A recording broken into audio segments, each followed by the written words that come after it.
Hi, Ellen. Hello, Sarah. Hi, wow. Thank you. Hi, Arlene. Hello, hello. Arlene's here, Yehudit's here. I think that one of the really interesting things for me about watching this film again was that all of us have just taken impact together at MyPwr. We just took impact. So I think that we're looking at this through a new lens now. So that was really exciting about how just we could see the transformation that Lisa is talking about in the movie, that in ourselves, what things changed, what voice we found in ourselves. So thank you for that. Hi, I'm Rena. Hi, Rena. So this film was made when? Well, that's a hard question to answer because we shot in the factory in 2006, and then the financial bottom of the US economy just dropped out in 2008. And so my natural allies for raising money kind of blithered away. And so 2006, we got it out into the world in 2016. Okay, so because my question was actually going to be, where do we stand today? Do we stand women in the world today vis-a-vis self-defense? Are we where we are in this film? Are we better? Have we changed? We're better because of Yehudit and global reach. And, you know, we didn't win liberation for anything overnight. And I think patience and persistence are the two P's that matter the most with all major social revolution. So you would say this film still very much reflects the reality for women worldwide today. Oh yeah, yeah. In the journalist world, this would be called an evergreen, which I'm very sad to say. Evergreen meaning it's still relevant, it's still pertinent, and where there might be some cultural references that are like, I'm not sure. The universality of women being convinced to not speak up or fight back is still in place, but we're working on it. When you think about it, if we, Arlene and Ellen and I sat down and tried to generate a list of every ESD instructor that we know, we might be able to get to about 300 people, right? And that's being really generous. Yes, that's being really generous.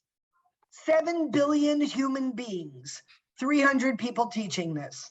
That's got to change. Yeah. That absolutely has to change. And what we've been working on in the last 5 years really hard is changing the cultures, changing the system, and changing the understanding that something can be done to prevent and not just recognize and rehabilitate. Yeah, yeah. I would also share that there are things that influence, right? So even if we take 10 steps forward, the world during the pandemic may have forced us to take 2 or 3 steps backward because people were at home in domestic violence situations, they were locked down. So I think although we're making headway, and Yehudit and the collaborative that she's put together is definitely moving things forward, there's still a lot of work and it's going to be never ending, but we're ready for it. Yeah, and mindset is so particular to entrenched gender views that it's contagious. Once people see this, it's like, oh, maybe everything I thought was true is not accurate. And so it's yeah, one family at a time. If one person in a family says, nope, this is where it ends, that impacts how many people. So you don't have to, a critical mass of idea is a lot smaller than a critical mass of skills. How do we get everyone to see that movie? That's my question. There's a psychological disconnect with, if I think about violence, interpersonal violence, then I have to look at my life. And if I think about domestic violence, I have to assess my marriage. And if I think about sexual assault, I have to worry every time every one of my children walks out the door. And that living in that level of fear is paralyzing for many, many people. So they just rather not think about it. And we're saying there is a way to change this. There is a way to change the culture. The future is about how do we change the cultures, the communities that we live in, so that we're not constantly swimming in a sea of fear, but swimming in a sea of potential. And people working together for safer communities. And I know that that's what LLEV has dedicated the last 20 years to, is building safer communities. Not just giving skills, but yeah, go Ellen. Well, two things. We should have named it lose weight and have better orgasms in American culture anyway. And then, sneak it up on them. But when we rolled this film out, I want to recall the background of what was happening in the larger world. Yehudit and I were talking, and Drumpf, I can't even say his name, had just been busted for grabbing someone by their nether parts. And Yehudit and I were going, this is it! This will break it wide open! Oh my God, oh my God. And we watched in horror as their campaign machine just like, yeah. And I thought for sure that our PR people would be able to get us a lot of time, broadcast time, print media time. No, not so much, which is, in what universe does that happen when we have a precise vaccine for this pandemic? And it was just mind-boggling. And Hillary lost, and most of my supporters and people who were willing to talk were so crushed that they were almost non-functional. And it was just the climate of culture is so strong, as Yehudit's saying. It's like, wow, why would I want to go find out about something that's going to get me hurt or that's going to get me in more trouble? Or, oh, don't get me started. Oops, too late. We did a screening at Temple University in Philadelphia. Yeah. 6 people came. Yeah. We did a screening at UCLA and in Los Angeles here. And the person that we had, maybe 40, which was okay.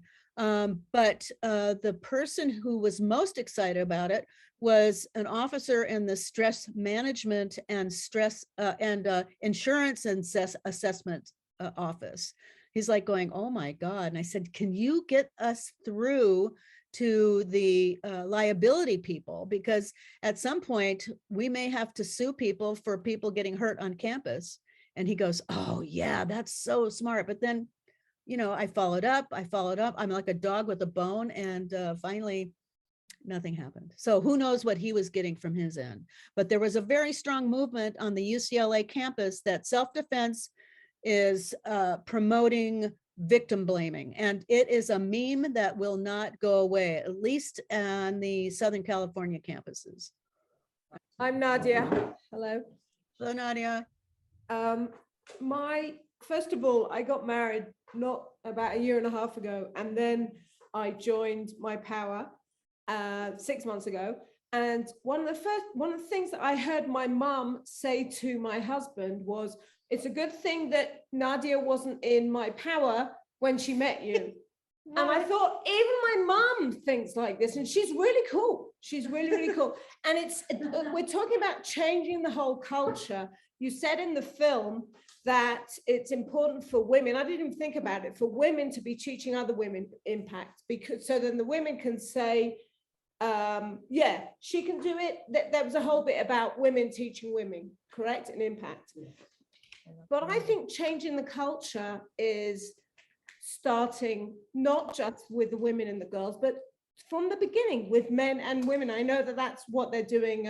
Gentiana's doing it in Albania, but we need just as many guys in this as women. And how many women are in this? Go on, talk. Oh, does that mean yes? No, I'm agreeing. Yes, yes. To change the culture, we all have to change our mindset, and it will only be from the young kids, from the age of 5, 6.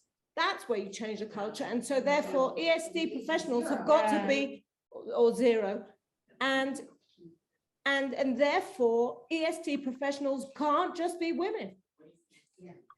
Is that part wasn't of, a question, of it was- seeing Well, the we agree with you. We Yeah. agree with you. And you know, part of the work that we're doing with PAVE and with ESD Global and Impact Global also is bringing this understanding that really to solve this problem, it's going to take men and women. Yeah. And that the men are a special type of men. You know, they're men who are not intimidated by female leadership and know how to step on the mat as equals. Even though in Impact, the women are slightly more equal. To share that with PAVE, what we're doing is we're not only focusing, I mean, of course, we will address gender-based violence in the workplace, but we're coming in almost with a Trojan horse. We can come in with this type of programming and we can, you know, increase your bottom line. We can reduce turnover. We can, you know, reduce your training costs. We can improve productivity. But that's our Trojan horse. We know that the skills we're going to impart are going to be taken home, and they'll be able to set a boundary at home, and they'll be able to set a boundary in their community, and they'll be able to identify inappropriate coercion outside of the workplace. So, you know, we are trying to hit it in not only based on gender-based violence, but bringing men to the table as well. That's amazing. Maybe I could just ask if anyone wants to jump in on the most, like, I guess a success story that comes to mind. Because I've just seen ESD change so many people's lives already, you know, but in particular, it was very important to a young athlete that I watched suffer through abuse and assault and bullying, and then this re-traumatized again when the system didn't work for her, when she reported and the system abandoned her, and she lost out on a lot of things in her life. She lost out on her Olympic dream. She was incarcerated. I mean, it was the dominoes of violence, as I would say, were falling hard. And then we connected her with a training, and we kind of put a halt on that. She really felt supported. She really felt that, wow, there could be something different. There's a group of people out there that'll treat me different. And it's just been an upward trajectory and pushing those dominoes in the opposite direction ever since. She works with me at PAVE now, and she's thriving. amazing. Yay. Thank you. Ellen, do you have a favorite success story? Oh, my goodness. Well, almost every time I have the movie out there, I get emails saying, wow, if I hadn't seen that, I'd be severely injured or even dead. I'm like, oh, okay. I guess I'm worth the resources that have kept me alive. You know, but my favorite, I think, is that one of my writing students called me and she said, oh, if I hadn't seen your movie, I was walking home late at night and this pickup with 2 men in it started pacing me. And, you know, all the adrenaline and cortisol pumps in, and she's got literally her heart feels like it's pumping in her throat. And she said, okay, what would Ellen do in Beauty Bites Beast? And so she said, I turned around really fast because I knew they couldn't turn around as fast as I could. And I walked up a stranger's staircase and I hid. I'm like going, yeah. And she said, it wouldn't occur to me. It wouldn't have occurred to me that I could have any power in this situation at all until I saw your movie. And then my ideas started flowing. And, you know, it's just like, Okay. Okay, that's great. So that's to be specific. And Maybe so, I'll end with my favorite success story, which we have a film in Hebrew about impact. And the story that opens is one of our graduates after an impact class was walking home, later at night, felt that somebody was following her and was starting to get really nervous. And just as the steps got faster, she felt the hand on her shoulder. She reached back, she went wham with her elbow, and she turned back just long enough to see him shocked, holding his head in shock, and she ran home. That's it. That's it. Really not complicated. But we educate girls out of their belief in themselves that they are capable of fighting. And one of the things that I learned from Ellen, which I talk about all the time, is, if a dog's coming after you, you don't check the gender first. So you're not going to look and see, well, wait a minute, that's a girl dog. I'm not scared of you. No, that's not what's going to happen. You are going to do what you need to do to protect yourself. So we know that girls are just as capable of being ferocious as boys are. Why do we educate them out of that? And why do we supercharge boys into it? That's not healthy either. Giving boys the only option of being violent to prove your manlyhood is just as dangerous for humanity as teaching girls that they are helpless and cannot protect themselves. Thank you, Ellen. Thanks, Arlene. Thanks, Yehudit. Thank you, everybody. Peace out, everybody. We got this. We will see